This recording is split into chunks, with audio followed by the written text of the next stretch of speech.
Welcome to a very special Halloween edition of The Mystical Unknown. Tonight, we're trading the candles and cards for something darker. A story born in shadows, soaked in superstition, and whispered through the pine trees of North Carolina. In this episode, you'll hear the story of the thing that waited beneath the Ashwood Bridge. A tale that reminds us that sometimes the veil doesn't just thin between the living and the dead, but between what we remember and what we fought to forget. So dim the lights, pull the blanket a little tighter, and listen closely, because once you hear the water call your name from the Ashwood Bridge, you might never come back.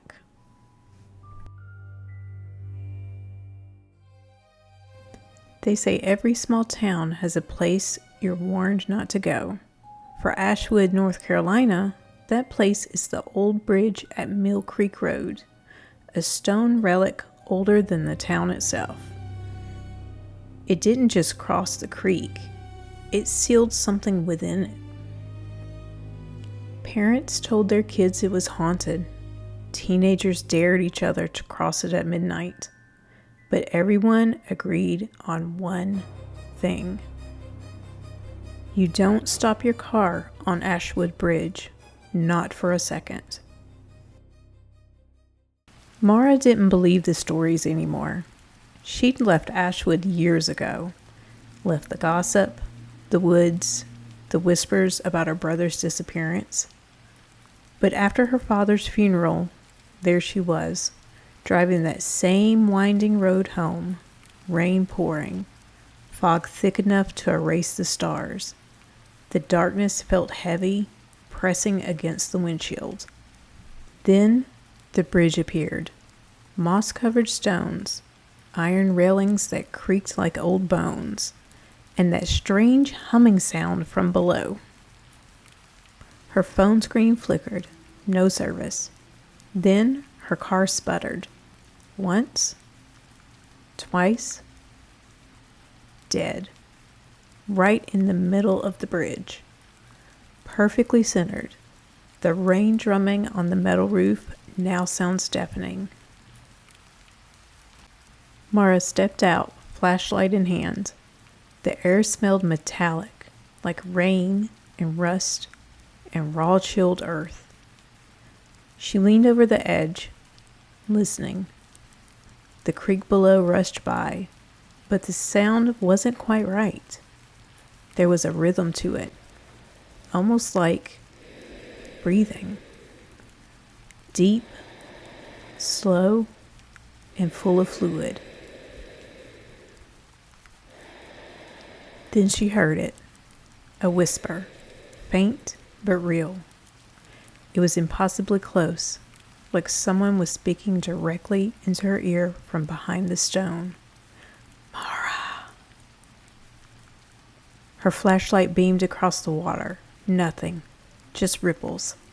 She tried to laugh it off. Okay, brain, calm down. But then her light caught something else. Scratches. Deep grooves carved into the bridge railing, like claw marks made with sickening, deliberate effort. They spell one word. Stay. When Mara was 16, her brother Liam vanished on this bridge. No trace, no witnesses, just his truck, engine running, and drag marks leading toward the creek. Not towards, but into the creek, where the water was deepest and blackest. Police say he ran away.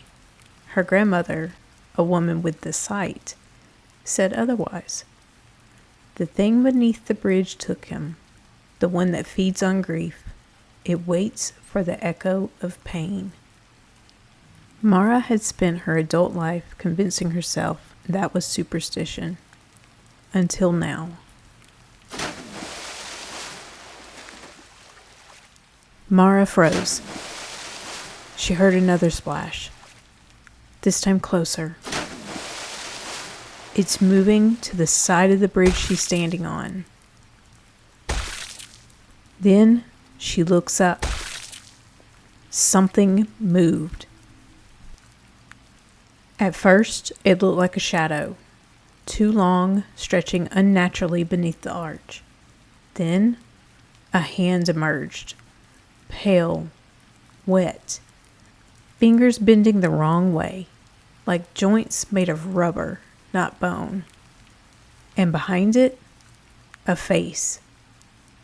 It's not just a face, it's too many faces.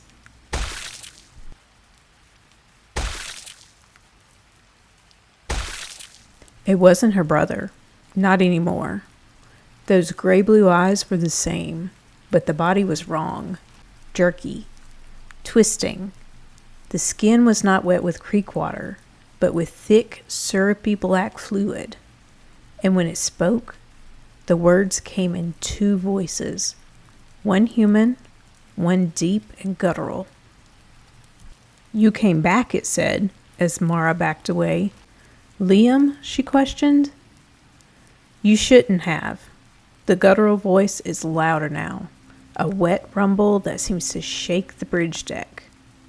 The thing climbed onto the bridge, dripping with black water, skin stretched tightly over shifting shapes beneath it, faces pressing outward like bubbles beneath ice, faces that were trying to breathe through the skin.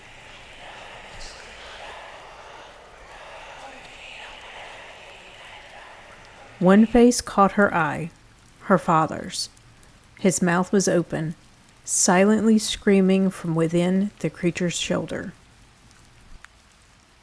Mara turned and ran, but halfway across the air thickened.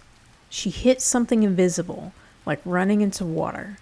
Her flashlight flickered, and in that flicker, she saw it. No car behind her. No footprints in the puddles. No breath clouding the air. She wasn't breathing at all. The sudden realization hits her with a jolt of horror. She wasn't alive. She looked down at the creek and saw her reflection beside her brother's. They were both pale, waterlogged, and surrounded by darkness. "You were never meant to leave," the thing whispered.